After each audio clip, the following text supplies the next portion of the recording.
দেখতে পাচ্ছ এগুলো সিদ্ধ হয়ে গেছে। চাউলের গুঁড়া দিয়ে সিদ্ধ পিঠার রেসিপি।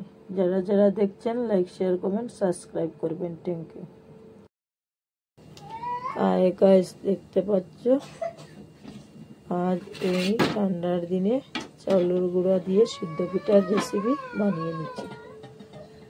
পিঠাগুলো বয়েল হয়ে গেছে, এগুলো কাঁচা বয়েল করা বাকি আছে। যারা যারা এই রেসিপি দেখছেন লাইক শেয়ার কমেন্ট সাবস্ক্রাইব করবেন। Thank you.